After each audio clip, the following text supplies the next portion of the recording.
संख्या पद्धति number system.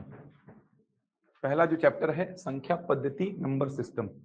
कल पूरा सिलेबस पे बात किया था, क्या है आरआई का, पटवारी का, हॉस्टल वार्डन का, एक जनरल सिलेबस व्यापम का क्या रहता है पूरा बताया था, मैथ्स का और रीजनिंग का। चलिए पहला जो चैप्टर है वो है संख्या पद्धति।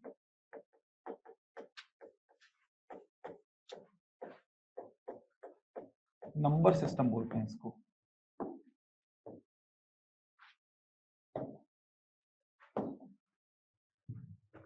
नंबर सिस्टम, संख्या पद्धति। नंबर सिस्टम से व्यापम में जनरली 2 से 3 प्रश्न आपको हर साल देखने को मिलेंगे। जो भी एग्जाम होता है 2 से 3 प्रश्न आपको नंबर सिस्टम से देखने को मिलते हैं। 2 से 3 प्रश्न, मिनिमम 2 से 3 प्रश्न रहता है। कोई इंग्लिश मीडियम वाला तो नहीं है? कोई नहीं है ना? कहीं पे अगर टर्म्स आपको पूछने होंगे इंग्लिश में तो पूछ लीजिएगा, क्योंकि कुछ संख्याएं आपको इंग्लिश में पता होती हैं। जो भी आपको लगेगा कि इंग्लिश में पूछना है कुछ तो पूछ लीजिएगा, मैं इंग्लिश में भी बोल दूंगा साथ साथ में। 2 से 3 क्वेश्चंस हमेशा संख्या पद्धति से आपको व्यापम के एग्जाम्स में देखने को मिलेंगे, हमेशा 2 से 3 प्रश्न। सबसे पहले क्या कवर करना है इसमें, तो सबसे पहले जो आपको कवर करना है वो कवर करना है कि संख्या होती क्या है। सबसे पहला काम, संख्या होती क्या है और संख्या कितने प्रकार की होती है, और अलग अलग टाइप की संख्या जो होती है उनमें प्रश्न भी बनेंगे स्टेटमेंट वाले, वो स्टेटमेंट वाले क्वेश्चंस को साथ में करते जाएंगे। अभी जो पैटर्न है पीएससी का व्यापम का, थोड़े से डीप में क्वेश्चंस पूछ रहा है, तो जो टाइप पढ़ेंगे संख्या का उसमें स्टेटमेंट वाले कुछ प्रश्न बनते हैं। स्टेटमेंट वाले प्रश्नों को भी साथ साथ में कराऊंगा, जिससे उस संख्या के बारे में कंप्लीट जानकारी आपको मिल जाएगी। तो सबसे पहले आपको समझना है कि संख्या होती क्या है, संख्या कितने प्रकार की होती है, उसके बाद आगे चलकर संख्याओं पर आधारित बहुत सारे प्रश्न आएंगे। तो फिलहाल ये 2 टॉपिक आपको कंप्लीट करना है कि संख्या क्या होती है, संख्या की परिभाषा, और संख्या कितने प्रकार की होती है। अलग अलग प्रकार की जो संख्या है उसके स्टेटमेंट वाले क्वेश्चंस को साथ साथ में कराऊंगा, ताकि कंप्लीट जानकारी किसी भी संख्या के संबंध में हो जाए। तो सबसे पहले लिखेंगे संख्या क्या होती है। एक सिंपल सी परिभाषा है संख्या की, लिखेंगे संख्याएं वे गणितीय वस्तुएं होती हैं। संख्याएं वे गणितीय वस्तुएं होती हैं। संख्याएं वे गणितीय वस्तुएं होती हैं जिनका उपयोग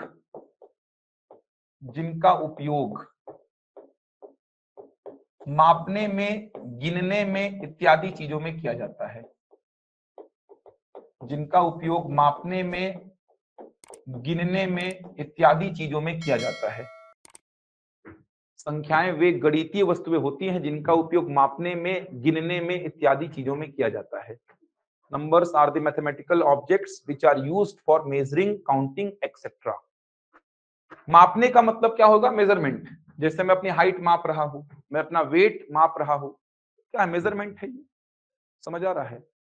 गिनने का मतलब क्या? काउंटिंग करना, कितनी चेयर्स रखी गई है यहाँ पर, कितने पेन रखे हो आप अपने हाथ में, ये सब क्या है? काउंटिंग है। इसके अलावा और भी बहुत सारे यूज होते हैं संख्या के, बहुत सारे यूज। एक सिंपल सी परिभाषा है कि संख्याएं वे गणितीय वस्तुएं होती है जिनका उपयोग आप मापने में, गिनने में इत्यादि चीजों में करते हो। मेन जो मुद्दे की बात है वो है कि संख्या कितने प्रकार की होती है। तो संख्या का जो प्रकार होगा ये मुख्यतः 2 प्रकार का होगा। तो संख्या 2 प्रकार की होती है मुख्यतः। एक होती है वास्तविक संख्या, इसको बोलते हैं रियल नंबर, और दूसरी होती है काल्पनिक संख्या, इसको बोलते हैं इमेजिनरी नंबर। एक और होती है, दोनों का मिला जुला रूप होता है, मिश्रित संख्या बोलते हैं, उसको जानने की आवश्यकता नहीं है।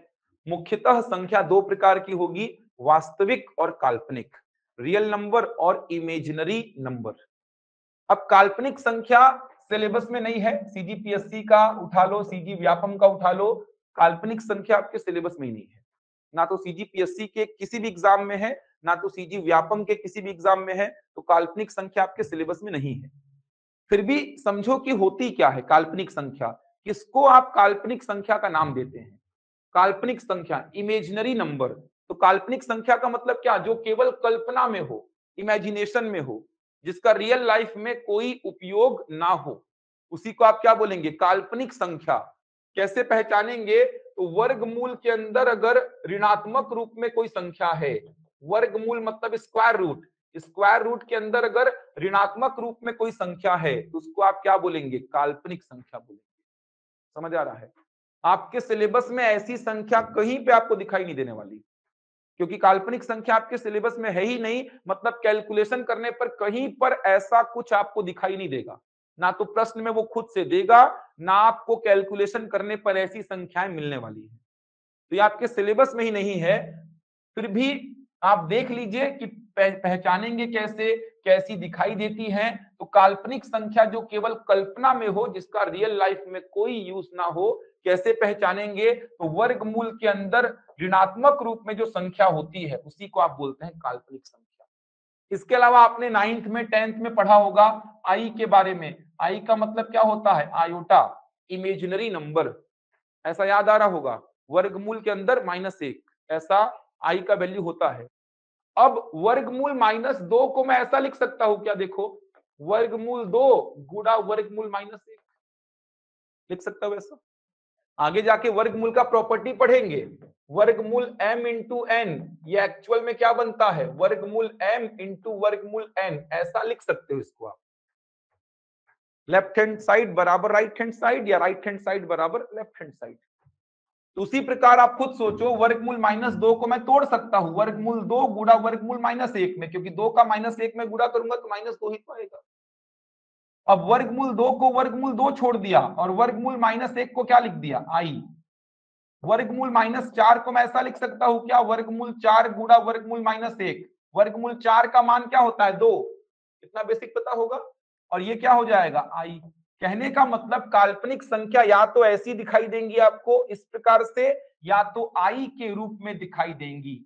या तो इस प्रकार से दिखाई देंगी, या तो आई के रूप में दिखाई देंगी, जहां पे आई का वैल्यू क्या होता है? Square root -1। आपके सिलेबस में लेकिन कहीं पे नहीं है। फिर भी आप पहचान पाए क्या होता है, थोड़ा सा जानकारी आपको हो। इनमें प्रश्न नहीं करने हैं, क्योंकि प्रश्न यहां से पूछे ही नहीं जाएंगे। आपके सिलेबस में है ही नहीं, तो काल्पनिक काल्पनिक संख्या के प्रश्न करने का कोई औचित्य नहीं बनता है। समझ आया? संख्या की परिभाषा, संख्याएं वे गणितीय वस्तुएं होती हैं जिनका उपयोग मापने में, गिनने में इत्यादि चीजों में करते हो आप। दो प्रकार की संख्या मुख्यतः होती है, वास्तविक संख्या और काल्पनिक संख्या।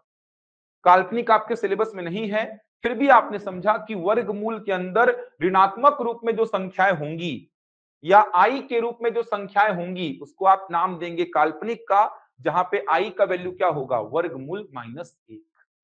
तो वर्गमूल -2 को आपने वर्गमूल 2 गुणा वर्गमूल -1 लिखा है, और लिखा जा सकता है, क्योंकि आप खुद सोचो, राइट हैंड साइड बराबर लेफ्ट हैंड साइड। तो जब m और n का गुणा करके मैं m इंटू एन लिख सकता हूं, तो 2 और -1 का गुणा करके मैं -2 लिख सकता हूं वर्गमूल के अंदर।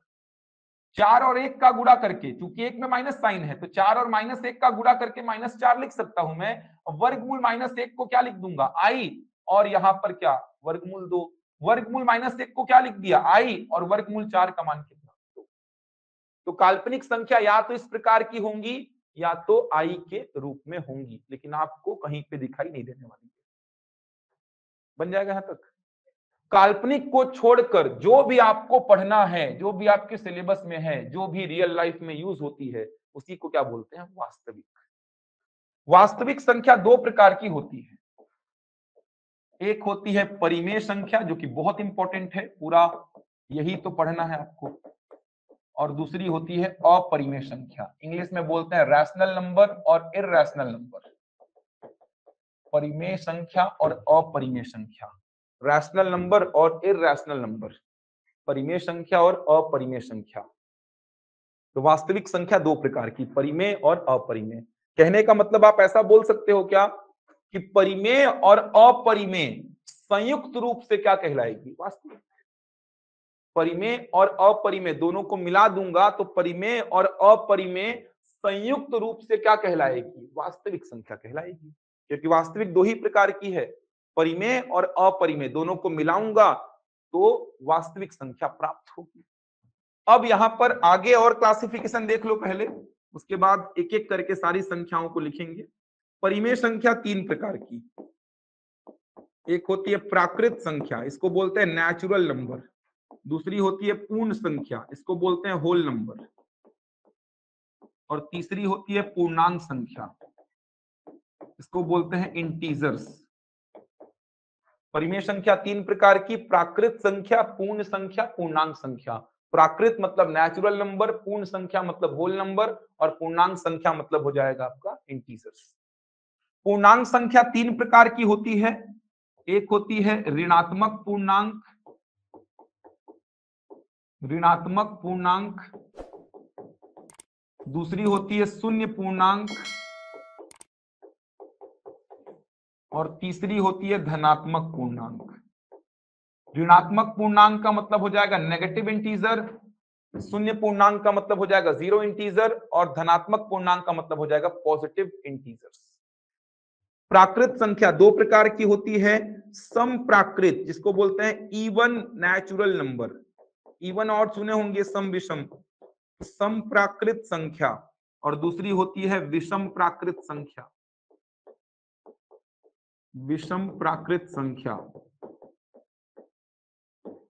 Odd natural number. ये क्लासिफिकेशन लिखा हुआ है संख्या का, ये संख्या का क्लासिफिकेशन देख सकते हैं आप। बहुत अच्छे अच्छे प्रश्न कराऊंगा, देखिएगा स्टेटमेंट वाले, बहुत कुछ सोचना पड़ेगा उसमें आपको। यहां तक नोट कर लीजिए।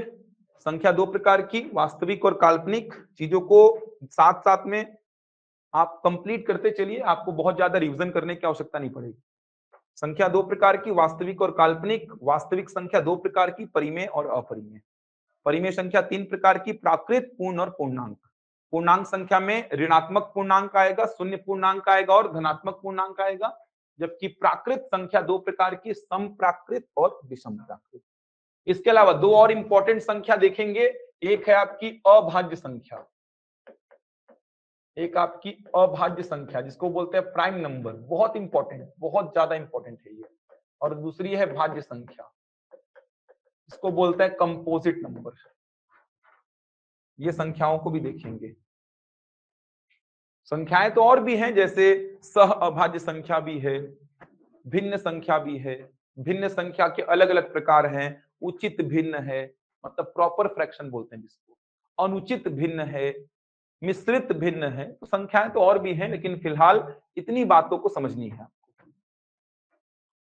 संख्याएं तो बहुत सारी हैं, फिलहाल इनको समझेंगे, इनको लिखेंगे, इनके क्वेश्चंस भी देखेंगे। सबसे पहले लिखेंगे प्राकृत संख्या को, सबसे पहले चलिए सबसे पहले लिखेंगे प्राकृत संख्या को। लिखेंगे प्राकृत संख्या, नेचुरल नंबर। लिखिए वे संख्याएं जो गिनने के काम में आती हैं, वे संख्याएं जो गिनने के काम में आती हैं, वे संख्याएं जो गिनने के काम में आती हैं। The numbers which are used for counting, the numbers which are used for counting. वे संख्याएं जो गिनने के काम में आती हैं। अब एकदम सिंपल सी बात है, वे संख्याएं जो गिनने के काम में आती हैं। अब गिनने के काम में आ रही हैं तो स्टार्ट कहां से होंगी बताइए? अगर गिनने के काम में आ रही हैं तो स्टार्ट कहां से होंगी? एक से। चेयर्स रखी हुई है, इनको काउंट करूंगा मैं तो कहां से स्टार्ट होगी? एक से। एक, दो, तीन, चार, ऐसे करते हुए आगे बढ़ेंगे आप। अभ्यर्थियों की संख्याओं को मैं काउंट करूंगा, कितने अभ्यर्थी बैठे हैं एग्जाम में, कहां से स्टार्ट करूंगा? एक से। लड़कों की संख्या एक से, लड़कियों की संख्या काउंट करूंगा तो कहां से करूंगा? एक से। किसी भी वस्तु को, चाहे वो सजीव हो चाहे वो निर्जीव हो, आप काउंट करेंगे तो कहां से काउंट करेंगे? एक से। एकदम सिंपल सी बात है, कोई वस्तु मेरे पास होगी या तो नहीं होगी। अगर कोई वस्तु मेरे पास है तो वो कहां से स्टार्ट होगी? एक से। इसीलिए प्राकृत संख्याएं कहां से स्टार्ट होती हैं? एक से। एक से कहां तक जाएंगी? पता नहीं कहां तक जाएंगी, अनंत बोल देते हैं। अनंत कोई नंबर थोड़ी है, अनंत कोई नंबर नहीं होता। जहां तक मेरी पहुंच ही नहीं है उसको मैं क्या बोलूंगा? अनंत। कोई नंबर नहीं होता अनंत। जहां तक मेरी पहुंच ही नहीं है वो क्या है? अनंत है। आशा, सीमा, ठीक, एक आएगा। तो पहली या सबसे छोटी प्राकृत संख्या क्या होती है? एक। समझ आ रहा है? एक से स्टार्ट होगी, कहां तक जाएगी पता ही नहीं है, तो आपने बोल दिया उसको अनंत। तो प्राकृत संख्याएं वे संख्या जो गिनने के काम में आती है। अब गिनने के काम में आ रही है तो स्टार्ट होगी एक से। एक से स्टार्ट किए कहां तक गए हैं? आप अनंत तक गए हैं। मेरे को ये बताओ तो दशमलव वाली संख्याएं, जैसे 2.5 हो गया, 5.46 हो गया, 3.24 हो गया। ये जो दशमलव वाली संख्याएं मैं लिख रहा हूं, ये दशमलव वाली संख्याएं प्राकृत संख्याओं में आएगी कि नहीं आएगी? क्या लगता है आप लोग को? ये जो दशमलव वाली संख्याएं लिखा हो, आकांक्षा, आशा, बताइए, आएगा? नहीं आएगा ना? गिनने के काम में जो संख्याएं आएंगी उसको बोल रहा हूं मैं प्राकृत संख्या। आप चेयर्स को काउंट करेंगे तो ऐसा बोलेंगे क्या 2.5 चेयर्स है, या 2.5 लड़के हैं, या 2.5 लड़कियां हैं, 3.24 चेयर्स हैं, 6.5 चेयर्स हैं, ऐसा बोलेंगे क्या? नहीं बोलेंगे। दशमलव वाली संख्याएं जो हैं ये प्राकृत संख्या में शामिल नहीं होंगी। समझ आ रहा है? 1 2 3 4 5 6 ये सब प्राकृत संख्याएं हैं, दशमलव वाली संख्याएं प्राकृत संख्या में शामिल नहीं होंगी। तो पहली बात जो याद करनी है, सबसे छोटी या पहली प्राकृत संख्या क्या है? 1।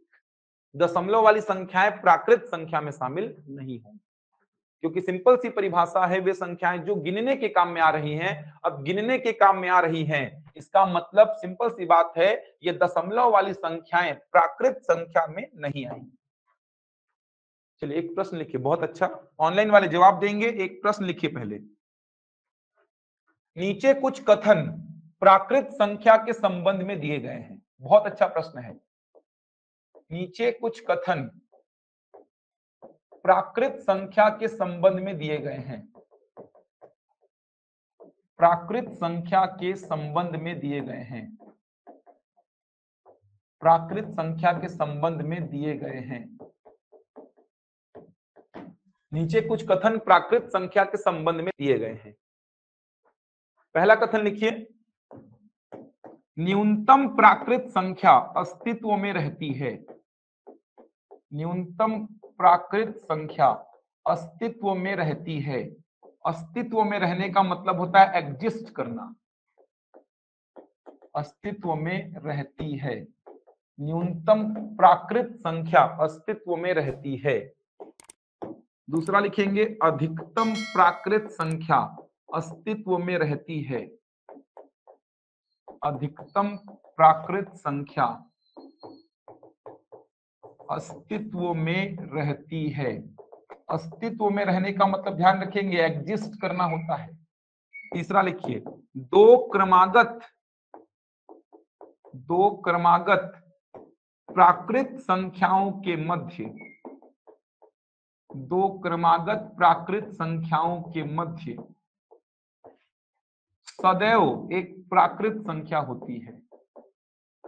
सदैव एक प्राकृत संख्या होती है। दो क्रमागत प्राकृत संख्याओं के मध्य सदैव एक प्राकृत संख्या होती है। इनमें से कौन सा या कौन से कथन सत्य हैं? कौन सा या कौन से, ध्यान रखिएगा, कौन सा या कौन से, एक से ज्यादा भी सही हो सकता है। कूट वाला प्रश्न है, कौन सा या कौन से कथन सत्य हैं? एक से ज्यादा भी सत्य हो सकते हैं। चलिए, केवल फर्स्ट और थर्ड, आशा, नेहा, रोहन, आकांक्षा, फर्स्ट और थर्ड।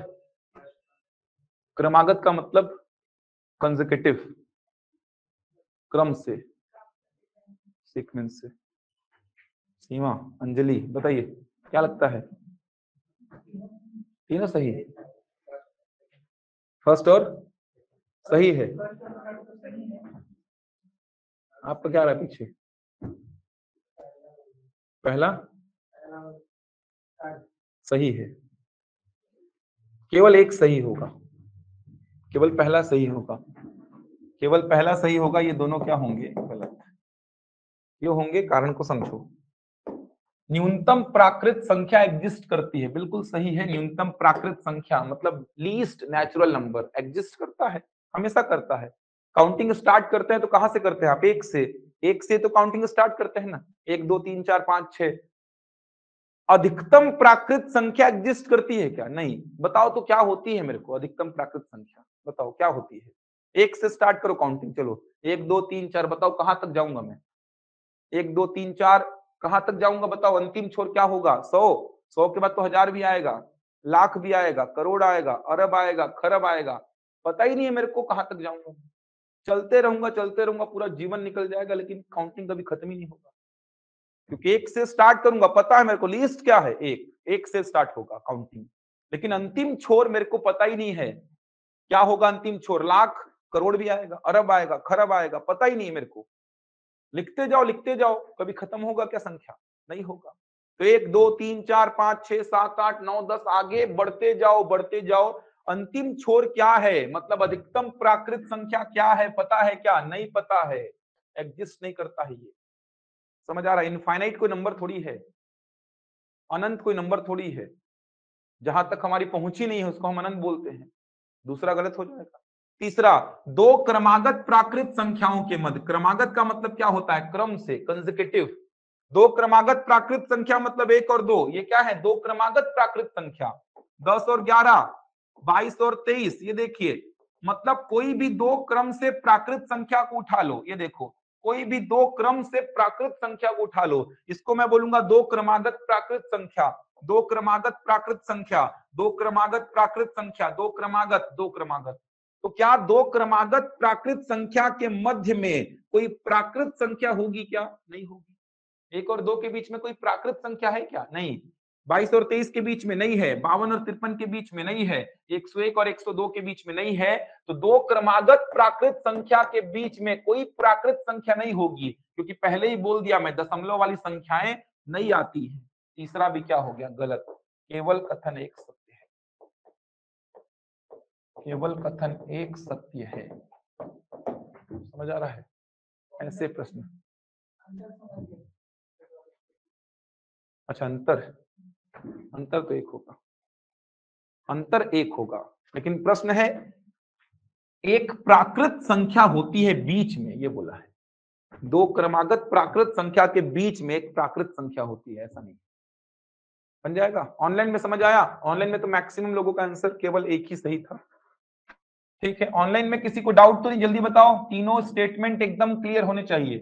तो प्राकृत संख्या के बारे में कंप्लीट जानकारी हो गई आपको, इससे ज्यादा जानकारी की आवश्यकता नहीं है। अब इसके फॉर्मूले हैं। प्रथम n प्राकृत संख्याओं का योग क्या होता है, वो आगे आएंगे। प्रथम n प्राकृत संख्याओं के वर्गों का योग क्या होता है, प्रथम n प्राकृत संख्याओं के घनों का योग क्या होता है, ऐसे फॉर्मूले तो आगे चलकर आएंगे।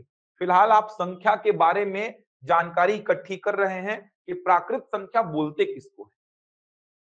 तो जानकारी में आपको समझ आ गया है, सबसे छोटी प्राकृत संख्या 1, सबसे बड़ी मेरे को पता ही नहीं है। इसीलिए न्यूनतम तो एग्जिस्ट करेगी, अधिकतम एग्जिस्ट नहीं करेगी। चूंकि दशमलव वाली संख्याएं इसमें शामिल नहीं होती हैं, इसीलिए दो क्रमागत प्राकृत संख्या के मध्य कोई भी प्राकृत संख्या नहीं होती। बन जाएगा? तो केवल कथन एक सत्य है, कोई डाउट तो नहीं है? पहली प्राकृत संख्या क्या है? 1। समझ आ रहा है? पहली प्राकृत संख्या क्या है? 1। बताओ तो 25वीं प्राकृत संख्या क्या होगी?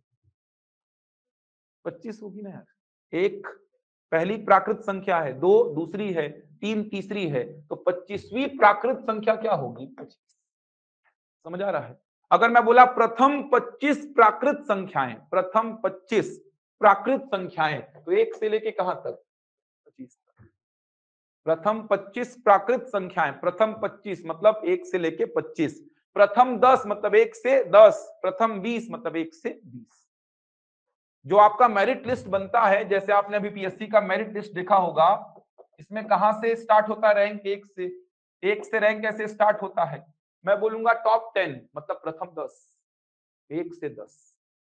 टॉप 20 मतलब प्रथम 20 मतलब 1 से 20। प्रथम 10 बच्चों के नाम बताओ, तो आप क्या करते हैं? 1 से 10 तक के बच्चों के नाम बता रहे हैं। प्रथम 20 बच्चों के नाम बताओ, तो आप 1 से 20 तक के बच्चों के नाम बता रहे हैं। तो प्रथम 10 मतलब 1 से 10, प्रथम 20 मतलब 1 से 20। चूंकि पहली प्राकृत संख्या 1 है, इसीलिए प्रथम 25 प्राकृत संख्याएं क्या बन रही है? 1 से 25 बन रही है। बन जाएगा? इतनी जानकारी इकट्ठी करनी है आपको। किसी भी पॉइंट पे डाउट तो नहीं है किसी को? चलो अगला लिखो पूर्ण संख्या। अगला लिखेंगे पूर्ण संख्या, पूर्ण, होल नंबर।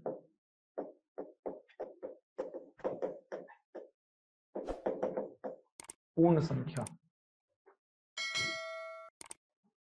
लिखेंगे, यदि प्राकृत संख्या में जीरो को सम्मिलित कर दिया जाए, यदि प्राकृत संख्या में जीरो को सम्मिलित कर दिया जाए तो पूर्ण संख्या बनती है। यदि प्राकृत संख्या में जीरो को सम्मिलित कर दिया जाए, यदि प्राकृत संख्या में जीरो को सम्मिलित कर दिया जाए तो पूर्ण संख्या बनती है। यदि प्राकृत संख्या में जीरो को सम्मिलित कर दिया जाए तो पूर्ण संख्या बनती है। प्राकृत संख्या में जीरो को सम्मिलित कर दिया जाए, सिंपल सी परिभाषा। प्राकृत संख्या आपने पहले ही पढ़ा है, एक से लेके चलेगा ये प्राकृत संख्या है, इसमें केवल आपको क्या करना है, जीरो को सम्मिलित करना है। इसका मतलब पूर्ण संख्या कहां से स्टार्ट होगी, जीरो से। पूर्ण संख्या कहां से स्टार्ट होगी, जीरो से। लिख लेंगे 0 1 2 3 4 ये सब हो जाएगी।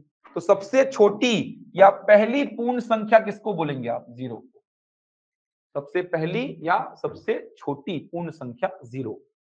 गलतियां कहां पे होंगी, अच्छा दशमलव वाली संख्या यहां पर भी नहीं आएगी। क्यों नहीं आएगी, क्योंकि परिभाषा में बोला है कि प्राकृत संख्या में केवल जीरो को मिला दो।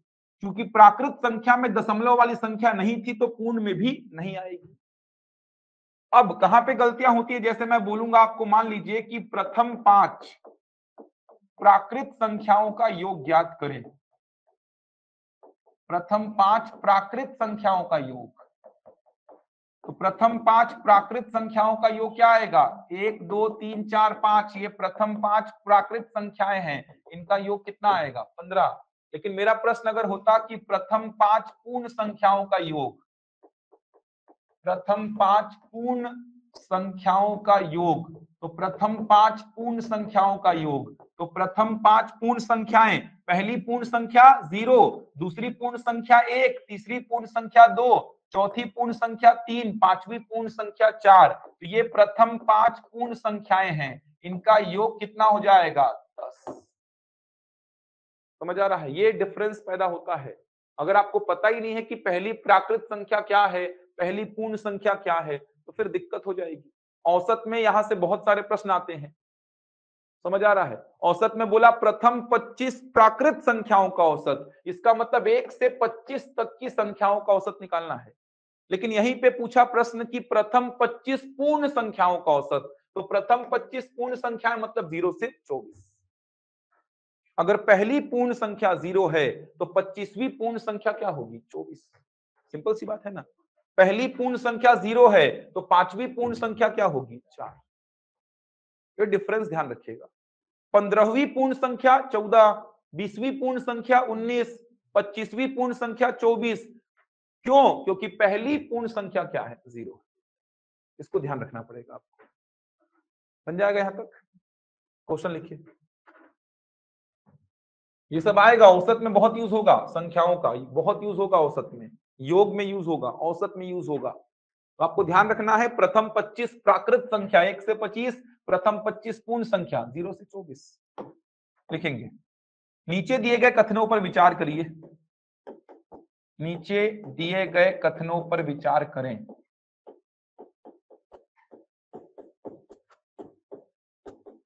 नीचे दिए गए कथनों पर विचार करें। पहला कथन लिखिए, सभी पूर्ण संख्याएं, सभी पूर्ण संख्याएं प्राकृत संख्या होती हैं। सभी पूर्ण संख्याएं प्राकृत संख्या होती हैं। दूसरा, सभी प्राकृत संख्याएं पूर्ण संख्या होती हैं। सभी प्राकृत संख्याएं पूर्ण संख्या होती हैं। पहला है सभी पूर्ण संख्याएं प्राकृत संख्या होती हैं, दूसरा है सभी प्राकृत संख्याएं पूर्ण संख्या होती हैं। ऑप्शन कैसे रहेंगे, ऑप्शन पहला है केवल एक सही है। ऑप्शन है पहला कि केवल एक सही है, केवल का मतलब केवल एक। ऑप्शन बी है केवल दो सही है। ऑप्शन सी रहेगा दोनों सही हैं। और ऑप्शन डी रहेगा दोनों गलत हैं। दोनों गलत हैं। क्या ऑप्शन टिक करेंगे, बताइए। ऑप्शन बी होगा, ऑप्शन बी हो जाएगा, केवल दो सही है। रीना, केवल दो सही है, ये आएगा ना। देखो बहुत आसान है, सभी पूर्ण संख्याएं, क्या सारी की सारी पूर्ण संख्याओं को आप प्राकृत बोल सकते हो क्या? नहीं बोल सकता, क्योंकि सारी पूर्ण संख्या बोलूंगा उसमें कौन आ जाएगा? जीरो भी आ जाएगा, और जीरो प्राकृत संख्या होता है क्या? नहीं होता है। तो मैं सभी पूर्ण संख्याओं को, सभी पूर्ण संख्याओं का मतलब सभी, ये देखिए सभी का मतलब ये सभी पूर्ण संख्याओं को क्या मैं प्राकृत बोल सकता हूं? नहीं। लेकिन सभी प्राकृत संख्याएं पूर्ण संख्या के अंतर्गत आती हैं, तो सभी प्राकृत संख्याओं को मैं पूर्ण बोल सकता हूं। दूसरा क्या हो जाएगा? करेक्ट हो जाएगा। समझ आ रहा है? ये डिफरेंस आता है। किसी को डाउट होगा ऑनलाइन में तो पूछेंगे। बन जाएगा ना? सभी मतलब प्रत्येक, प्रत्येक बोले या सभी बोले की बात है, प्रत्येक बोले या सभी। प्रत्येक पूर्ण संख्या, प्रत्येक मतलब सारे संख्याओं की बात कर रहा है। प्रत्येक पूर्ण संख्या, क्या सारी की सारी पूर्ण संख्याएं प्राकृत होंगी? नहीं होंगी, क्योंकि जीरो जो है वो पूर्ण संख्या लेकिन प्राकृत नहीं है। लेकिन सारी की सारी प्राकृत संख्याओं को मैं पूर्ण बोल सकता हूं। तो सेकंड वाला सही हो जाएगा, केवल दो सही। ऑप्शन क्या हो जाएगा? बी बन जाएगा। लिखो नेक्स्ट, पूर्णांक संख्या लिखो। पूर्णांक संख्या, इंटीजर्स बोलते हैं इसको। लिखिए, पूर्णांक संख्या पूर्ण संख्या ही होती है। पूर्णांक संख्या पूर्ण संख्या ही होती है। पूर्णांक संख्या पूर्ण संख्या ही होती है। पूर्णांक संख्या पूर्ण संख्या ही होती है, जो ऋणात्मक, शून्य तथा धनात्मक होती है। जो ऋणात्मक, शून्य तथा धनात्मक होती है। पूर्णांक संख्या पूर्ण संख्या ही होती है, जो ऋणात्मक, शून्य तथा धनात्मक होती है। देख सकते हैं आप, पूर्णांक संख्या पूर्ण संख्या ही होती है, जो ऋणात्मक, शून्य तथा धनात्मक होती है। कहने का मतलब इसमें सब कुछ आ जाएगा। इसको आप बोलेंगे ऋणात्मक पूर्णांक, इसको आप नाम देंगे ऋणात्मक पूर्णांक का, इसको आप नाम देंगे शून्य पूर्णांक का, और ये जो इसके आगे हैं ये सब हो जाएंगी धनात्मक पूर्णांक। तो सिंपल सा है, प्राकृत संख्या जीरो से उससे थोड़ा सा पहले, सॉरी प्राकृत संख्या एक से उससे थोड़ा सा पहले जीरो शामिल कर देंगे तो पूर्ण संख्या, उससे और पहले नेगेटिव संख्याएं को भी मिला देंगे तो क्या हो जाएगी? पूर्णांक संख्या। समझ आ रहा है? तो पूर्णांक संख्या में तीनों आएगा, ऋणात्मक भी, शून्य भी और धनात्मक भी। तो प्रश्न जब करेंगे तो ऐसे स्टेटमेंट आपको दिखाई देंगे प्रश्न में। ये देखिए इस प्रकार के स्टेटमेंट कि यदि n एक धनात्मक पूर्णांक संख्या है, यदि n एक धनात्मक पूर्णांक संख्या है, तो निम्नलिखित का मान ज्ञात करें। समझ आ रहा है? ऐसे स्टेटमेंट आएंगे। यदि n एक धनात्मक पूर्णांक संख्या है, तो आपको पता होना चाहिए धनात्मक पूर्णांक का मतलब पॉजिटिव में कुछ भी हो सकता है। दशमलव में नहीं आएगा ना, +1 +2 +3 इनमें से कुछ भी हो सकता है। यदि n एक ऋणात्मक पूर्णांक संख्या है, तो आपको पता होना चाहिए नेगेटिव में कुछ भी हो सकता है। यदि n एक शून्य पूर्णांक है, मतलब n का मान क्या होगा? शून्य। ऐसे स्टेटमेंट आएंगे तो वहां पे आपको पता होना चाहिए कि धनात्मक पूर्णांक का मतलब क्या है, ऋणात्मक पूर्णांक का मतलब क्या है, शून्य पूर्णांक का मतलब क्या है। समझ आ रहा है? तो धनात्मक पूर्णांक, शून्य पूर्णांक और ऋणात्मक पूर्णांक बन जाएगा। चलिए बन जाएगा यहां तक। पूर्णांक संख्या ऋणात्मक, शून्य और धनात्मक तीनों टाइप का होगा। अब यहां पे समझो, कुछ स्टेटमेंट मैं बोल रहा हूं, केवल आप बताना सही है कि गलत है। कुछ स्टेटमेंट बोल रहा हूं मैं। पहला स्टेटमेंट बोल रहा हूं मैं, सभी पूर्णांक संख्याएं, सभी पूर्णांक संख्याएं प्राकृत संख्या होती हैं। सभी पूर्णांक संख्याएं प्राकृत संख्या होती हैं। सही है कि गलत है? गलत होगा, बताइए ऑनलाइन में। सभी पूर्णांक संख्याएं प्राकृत संख्या होती हैं, गलत होगा ना? क्या सारी की सारी पूर्णांक संख्याओं को आप प्राकृत नाम दे सकते हो? नहीं दे सकते। सारी की सारी जो पूर्णांक संख्याएं हैं इनको प्राकृत आप नहीं बोल सकते, क्योंकि प्राकृत में तो जीरो आता ही नहीं है, नेगेटिव आता ही नहीं है। तो क्या सारी की सारी पूर्णांक संख्याओं को आप प्राकृत बोल सकते हो? नहीं बोल सकता। दूसरा, सभी पूर्णांक संख्याएं पूर्ण संख्या होती हैं। सभी पूर्णांक संख्याएं पूर्ण संख्या होती हैं, क्या होगा ये? गलत होगा। सभी पूर्णांक संख्याएं पूर्ण संख्या होती हैं। तो क्या सारी की सारी पूर्णांक संख्याओं को पूर्ण बोल सकते हैं? नहीं बोल सकता, क्योंकि पूर्णांक में तो नेगेटिव भी आ रहा है जो कि पूर्ण में नहीं शामिल होता। लेकिन इनका उल्टा बोलूंगा तो सही हो जाएगा। जैसे सभी प्राकृत संख्याएं पूर्णांक होती हैं, सही है। सभी प्राकृत संख्याएं क्या होती हैं? पूर्णांक। ये देखिए, सभी की सभी प्राकृत संख्याएं क्या है? पूर्णांक। सभी पूर्ण संख्याएं पूर्णांक होती है, ये भी क्या है? सही। तो सभी प्राकृत संख्याएं पूर्णांक होती हैं, सही। सभी प्राकृत संख्या, तो क्या सारी की सारी प्राकृत संख्याएं पूर्णांक में आती हैं? बिल्कुल आती हैं। क्या सारी की सारी पूर्ण संख्याएं पूर्णांक में आती हैं? बिल्कुल आती हैं। तो सभी प्राकृत संख्याएं पूर्णांक होती हैं, सभी पूर्ण संख्याएं पूर्णांक होती है, बिल्कुल सही है। तो ऐसे स्टेटमेंट आपको मिलेंगे, कराऊंगा प्रश्न।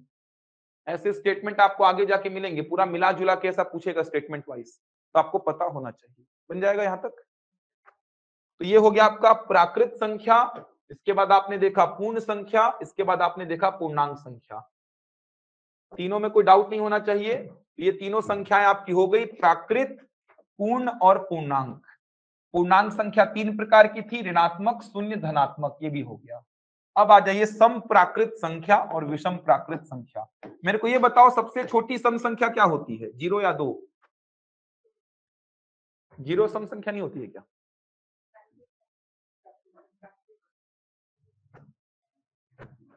दो होगी।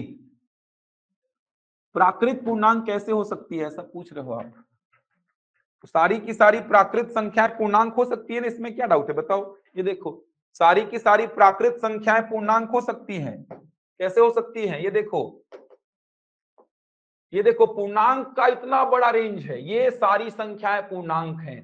तो क्या इसमें प्राकृत संख्याएं नहीं आ रही हैं क्या? ये देखो, सारी की सारी प्राकृत संख्याएं इसमें आ रही हैं। तो सारी प्राकृत संख्याओं को मैं क्या नाम दे सकता हूं? पूर्णांक का नाम दे सकता हूं। तो सारी प्राकृत संख्याएं क्या है? पूर्णांक। जो धनात्मक पूर्णांक है वो क्या है? प्राकृत ही तो है। तो सारी की सारी प्राकृत संख्याओं को मैं पूर्णांक बोल सकता हूं। नेहा, कोई डाउट तो नहीं है? सभी प्राकृत संख्याओं को पूर्णांक बोल सकते हैं। सभी प्राकृत संख्याएं, ये देखिए, सारी की सारी प्राकृत संख्याएं पूर्णांक में आ रही हैं। तो सारी प्राकृत संख्याएं पूर्णांक हैं, सारी पूर्ण संख्याएं पूर्णांक। हाँ, सम संख्या कहां से स्टार्ट होगा? 0 से, 2 से, 2 से। -2 को सम बोलेंगे कि नहीं? -2 को सम बोलेंगे कि नहीं?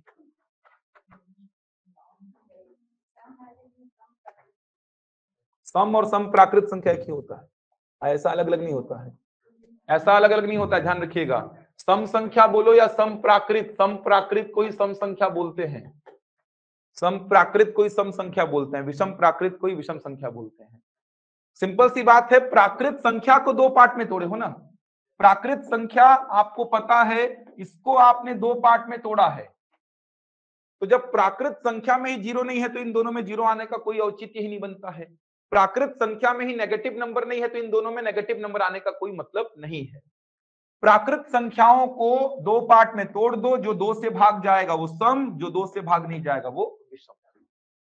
समझ आ रहा है? लिख लो, वे प्राकृत संख्याएं जो 2 से भाग जाती हैं, वे प्राकृत संख्याएं जो 2 से भाग जाती हैं, वे प्राकृत संख्याएं जो 2 से भाग जाती हैं, वे प्राकृत संख्याएं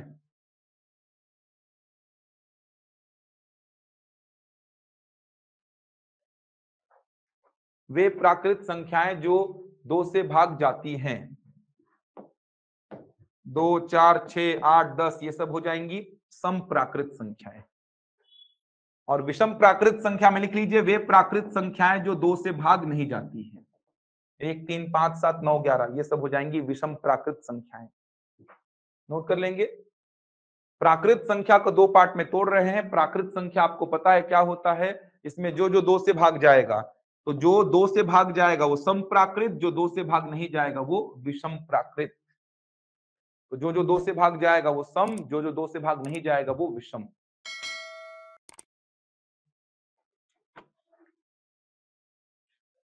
हो गया? लिख लेंगे 2, 4, 6, 8, 10। सबसे छोटी सम संख्या 2 और सबसे छोटी विषम संख्या 1। ध्यान रखिएगा, प्राकृत संख्या को दो पार्ट में तोड़े हैं प्राकृत में ना तो जीरो है ना ही नेगेटिव नंबर्स, इसीलिए सम और विषम में ना तो जीरो आएगा ना ही नेगेटिव नंबर्स आएंगे। कुछ लोकल बुक्स हैं छत्तीसगढ़ की लोकल कोचिंग्स की, उसमें 2 तो सम संख्या है, -2 को भी सम संख्या बोल देते हैं वो लोग। स्टैंडर्ड बुक्स पढ़ेंगे आप, जो पढ़ना है तो आपको RS अग्रवाल जैसे स्टैंडर्ड बुक्स है, समझ आ रहा है। SD यादव है, राकेश यादव की अच्छी बुक है, स्टैंडर्ड बुक्स पढ़ना है आपको, क्योंकि बहुत सारे कोचिंग वाले ऐसा लिख दिए हैं कि -2 -4 -6 क्या है सम संख्या। प्राकृत संख्या में ही माइनस वाली संख्याएं शामिल नहीं है तो सम और विषम में कहां से आएगा यार, समझ आ रहा है। जो 2 से भाग जाएगा प्राकृत में वो सम, और जो 2 से भाग नहीं जाएगा वो विषम। तो ये सारी संख्याएं हो गई कंप्लीट। अब सबसे इंपॉर्टेंट आता है परिमेय संख्या। चलो हेडिंग डालो, परिमेय और अपरिमेय लिखेंगे आज, बहुत इंपॉर्टेंट है।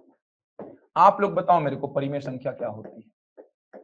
बचपन से ऐसा सुनते आ रहे हैं परिमेय परिमेय, क्या होता है ये परिमेय? रैशनल नंबर बोलते हैं इंग्लिश में इसको। P/Q का रूप, ये बचपन से सुनते आ रहे हैं, P/Q का रूप, बस हो गया, इतना ही सुने हो। एग्जाम्पल बताओ, 2/3 परिमेय संख्या है कि नहीं है? 2/3 को परिमेय संख्या बोलेंगे कि नहीं? ठीक है आकांक्षा, चलो 2/3 ये परिमेय संख्या है कि नहीं, फटाफट कमेंट करो। कुछ संख्याएं दे रहा हूं मैं आपका जानकारी देख रहा हूं कि आपके पास कितना जानकारी है परिमेय संख्या को लेकर। है 2/3, कमेंट करो फटाफट। है, चलो 5/2 परिमेय संख्या है कि नहीं? है 5/2 परिमेय संख्या? हो सकता क्या होता है? है, चलो है ठीक। 7 परिमेय संख्या है कि नहीं? है। -3/2 परिमेय संख्या है कि नहीं? -3/2 परिमेय संख्या है कि नहीं? सब है चल रहा है ऑनलाइन में। -3/2 परिमेय संख्या है कि नहीं है? क्या लगता है, क्या लगता है बताओ। चलो 0 परिमेय संख्या है कि नहीं है बताओ, 0 शायद क्या होता है यार 0 परिमेय संख्या है कि नहीं बताओ, इसको देख के बताओ। चलो अब तो बता दोगे, इसको देख के बताओ, क्लासिफिकेशन को देख के बताओ 0 परिमेय संख्या है कि नहीं है ना? जितना पढ़े हो अभी तक सब क्या है, परिमेय ही तो था। जितना अभी तक पढ़े हो आप, काल्पनिक को छोड़ो, तो आपने अभी तक जितना पढ़ा है ये सब क्या है, परिमेय। जितनी प्राकृत वो सब परिमेय, जितनी पूर्ण वो सब परिमेय, जितनी पूर्णांक वो सब परिमेय। अब जो भी पूर्णांक वो सब परिमेय, जो भी प्राकृत वो सब परिमेय, जो भी पूर्ण वो सब परिमेय। अभी तक जितना पढ़े वो सब क्या है, परिमेय। इसके अलावा भी और होती है परिमेय संख्या, लिखो परिभाषा को, बहुत इंपॉर्टेंट टॉपिक है ये। वे संख्याएं जिन्हें P/Q के रूप में निरूपित किया जाता है, वे संख्याएं जिन्हें P/Q के रूप में निरूपित किया जाता है, वे संख्याएं जिन्हें P/Q के रूप में निरूपित किया जाता है, जहां P और Q पूर्णांक संख्या होती है। ये मेन पॉइंट है, जहां P और Q पूर्णांक संख्या होती है। P/Q का रूप तो सभी लोग को पता है, बचपन से रटते आ रहे हो, लेकिन P और Q क्या होना चाहिए, पूर्णांक संख्या। जहां P और Q पूर्णांक संख्या होती है तथा Q 0 के बराबर नहीं होना चाहिए। एक अपवाद भी आ गया कि Q 0 के बराबर नहीं होना चाहिए। ये कंप्लीट परिभाषा है। वे संख्याएं जिन्हें P/Q के रूप में निरूपित किया जाता है, जहां P और Q पूर्णांक संख्या होती है तथा Q 0 के बराबर नहीं होना चाहिए। P और Q दोनों पूर्णांक होती हैं, लेकिन एक अपवाद है कि Q 0 नहीं होना चाहिए। अब देखो सारा कुछ आपको समझ आ जाएगा। P और Q दोनों क्या होना चाहिए, पूर्णांक, और पूर्णांक आपने पढ़ा है अभी, पॉजिटिव नेगेटिव जीरो सब आता है उसमें। अब P का मान 2, Q का मान 3, क्योंकि 2 और 3 दोनों पूर्णांक है, इसीलिए 2/3 क्या है, परिमेय।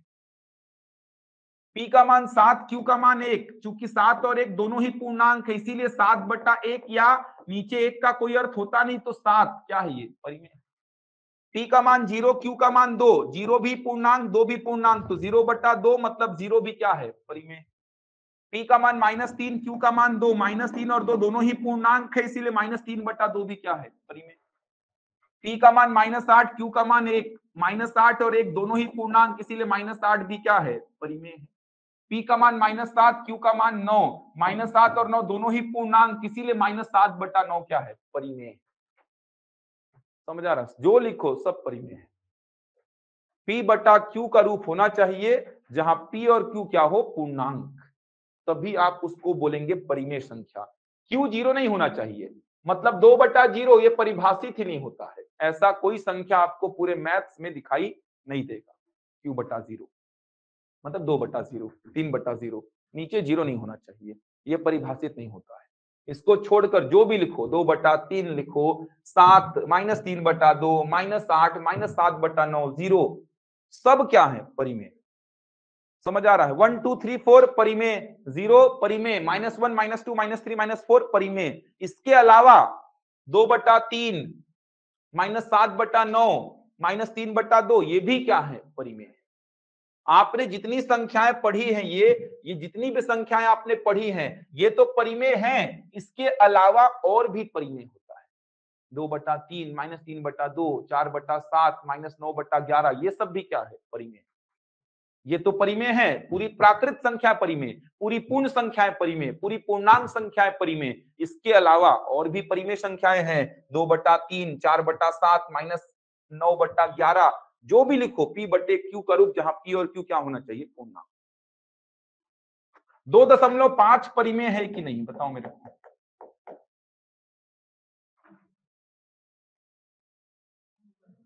2.5 परिमेय है कि नहीं। 2.5 पूछा हूं मैं, 5/2 नहीं पूछा हूं आपसे। आप बोलेंगे सर इसको 5/2 लिख दो, 5 और 2 दोनों पूर्णांक, मैं 5/2 पूछा ही नहीं हूं, मैं आपसे क्या पूछा हूं, 2.5। तो डायरेक्ट ये परिमेय संख्या नहीं है, क्योंकि p/q का रूप जहां p और q क्या होना चाहिए, पूर्णांक, 2.5 पूर्णांक है क्या, नहीं है। ये परिमेय संख्या का दशमलव निरूपण है, आएगा। परिमेय संख्या ही है, लेकिन परिमेय संख्या का दशमलव निरूपण, कल पढ़ाऊंगा उसको। शांत दशमलव, या इसी को परिमित बोलते हैं, अशांत दशमलव इसको बोलते हैं अपरिमित। अशांत दो प्रकार का, आवर्ती और अनावर्ती, कल पढ़ाऊंगा दशमलव वाली संख्याओं को। शांत और अशांत दशमलव मेजर 2 सेक्शन में टूटेगा, शांत और अशांत, अशांत में आवर्ती और अनावर्ती, तो पढ़ाऊंगा। तो ये सीधे सीधे परिमेय संख्या नहीं है, परिमेय संख्या का दशमलव निरूपण है ये। समझ आ रहा है। आप उसको 5/2 कैसे लिख दोगे, मैं तो आपसे पूछा 2.5। समझ आ रहा है। लिखने को तो उसको 25/10 भी लिखा जा सकता है। अब 25/10 को तो परिमेय संख्या बोल दोगे आप, लेकिन मेरा प्रश्न था 2.5। ये ऐसा कभी पूछेगा ही नहीं आपसे। इसके ऑप्शंस होंगे तो दशमलव वाले ऑप्शंस होंगे कि ये शांत है, अशांत में आवर्ती है, अशांत में अनावर्ती है, ऐसे ऑप्शंस होंगे। समझ आ रहा है, कराऊंगा इसको कल। एक और लिख लीजिए फटाक से, अपरिमेय संख्या। कल दशमलव वाली संख्याओं को बताऊंगा, भाज्य अभाज्य के प्रश्न कराऊंगा। अपरिमेय संख्या, इसकी परिभाषा लिखिए, बहुत ज्यादा इंपॉर्टेंट नहीं है ये। वे संख्याएं जिन्हें p/q के रूप में निरूपित नहीं किया जा सकता, वे संख्याएं जिन्हें p/q के रूप में निरूपित नहीं किया जा सकता, वे संख्याएं जिन्हें p/q के रूप में निरूपित नहीं किया जा सकता, इन्हें सामान्यतः वर्गमूल के रूप में लिखा जाता है। They are generally represented in the form of square root. इन्हें सामान्यतः वर्गमूल के रूप में लिखा जाता है। इन्हें सामान्यतः वर्गमूल के रूप में लिखा जाता है। इन्हें सामान्यतः वर्गमूल के रूप में लिखा जाता है। इन्हें सामान्यतः वर्गमूल के रूप में लिखा जाता है। वे संख्याएं जिन्हें p/q के रूप में निरूपित नहीं किया जा सकता, इन्हें सामान्यतः वर्गमूल के रूप में लिखा जाता है। तो फिलहाल ध्यान रखिए इतना, वर्गमूल वाले चैप्टर में और डिटेल में चर्चा करेंगे। ये जो संख्याएं मैं आपके सामने लिख रहा हूं, ये संख्याएं क्या है, अपरिमेय। वर्गमूल 2, वर्गमूल 3, वर्गमूल 5, वर्गमूल 6, वर्गमूल 7, वर्गमूल 8, इनको बोलते हैं अपरिमेय संख्या। ये है अपरिमेय, ये अपरिमेय बोलेंगे इनको। लेकिन एक बात का ध्यान ये भी रखेंगे आप, वर्गमूल 4, वर्गमूल 9, वर्गमूल 16, इनको अपरिमेय बोलेंगे क्या? नहीं। समझ आ रहा है? इसका वैल्यू क्या होता है? 2, इसका 3, इसका 4, इसका 5, तो इनको अपरिमेय नहीं बोलेंगे। ये क्या है? परिमेय। ये क्या है? परिमेय। ध्यान रखेंगे, क्योंकि इनका वैल्यू आपका पूर्णांक संख्या में ही आएगा, मतलब 2, 3, 4 ऐसा आएगा इनका वैल्यू। तो आप इनको परिमेय संख्या में शामिल करेंगे, अपरिमेय में शामिल नहीं करेंगे। ये है अपरिमेय। वर्गमूल 2, वर्गमूल 3, वर्गमूल 5, वर्गमूल 6, वर्गमूल 7, ये है अपरिमेय। एक नोट करके लिख लेंगे, पाई अपरिमेय संख्या है। पाई एक अपरिमेय संख्या। कल इस पे चर्चा करेंगे, क्यों है इसका कारण आपको समझाऊंगा कल। पाई एक अपरिमेय संख्या है, जबकि 22/7 एक परिमेय संख्या है। जबकि 22/7 परिमेय संख्या है। जबकि 22/7 परिमेय संख्या है। मतलब आपसे पाई पूछा तो अपरिमेय टिक करेंगे, और 22/7 पूछा तो परिमेय। तो पाई का अपरिमेय होने का कारण कल बताऊंगा आपको, जब दशमलव वाले संख्याओं को समझाऊंगा, वहां पे पाई का अपरिमेय होने का कारण आपको बताऊंगा। तो अपरिमेय संख्या को ध्यान रखिए, जो P/Q के रूप में नहीं लिखे जा सकते, सामान्यतः वर्गमूल के रूप में लिखा जाता है। ये संख्याएं अपरिमेय है। पाई अपरिमेय, ध्यान रखेंगे, बहुत बार पूछा गया है। पाई अपरिमेय है, ये संख्याएं परिमेय है। देखो 3 संख्याएं हैं मेनली देखा जाए तो। देखो 2, वर्गमूल 2, वर्गमूल -2, ठीक। 2 क्या है? परिमेय। ये क्या है? अपरिमेय। और ये क्या है? काल्पनिक। ये क्या है? वास्तविक। और ये क्या है? काल्पनिक। समझ आ रहा है? या तो वास्तविक या तो काल्पनिक। काल्पनिक तो आपको क्लियर पता है। वास्तविक में या तो परिमेय होगी या तो अपरिमेय। मतलब कोई भी संख्या आपके सामने दिखाई देगी, मतलब या तो वो परिमेय होगी या तो वो अपरिमेय होगी। और अपरिमेय तो एकदम लिमिटेड है, वर्गमूल के रूप में रहेंगी या तो पाई बोलेगा। बाकी सब क्या है? परिमेय। समझ पा रहे हैं? बन जाएगा यहां तक? ये ऐसा, ये आपका अपरिमेय ही लिखाएगा। समझ आ रहा है? वर्गमूल के अंदर अगर ऋणात्मक संख्या है, वर्गमूल के अंदर अगर ऋणात्मक है, इसको बोलेंगे आप क्या? काल्पनिक। ये काल्पनिक में नहीं आएगा ना, ये तो आपका अपरिमेय ही आ जाएगा। बन जाएगा यहां तक? कोई डाउट तो नहीं इतना में? याद रहेगा जितना लिखवाया हूं, और जो स्टेटमेंट वाले प्रश्न कराए हूं। ऑनलाइन में किसी को डाउट तो नहीं यहां तक? जल्दी बताइए, इसके आगे कल देखेंगे। कल पढ़ाऊंगा दशमलव वाली संख्याएं, शांत अशांत, अशांत में आवर्ती अनावर्ती। इसके अलावा भाज्य अभाज्य के कुछ कंसेप्ट आपको सिखाऊंगा। इसके क्वेश्चंस कैसे डील करते हैं, कैसे पहचानेंगे अभाज्य है कि भाज्य है कोई संख्या।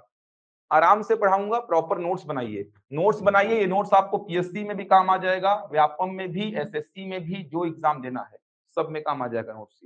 एक सीक्वेंस में रहेगा आपका, सीक्वेंस में, मतलब जैसा एक सिस्टमेटिक नोट्स होना चाहिए वैसा रहेगा ये आपका। ऐसा नहीं कि रैंडम कुछ भी कहीं से भी आ रहा है।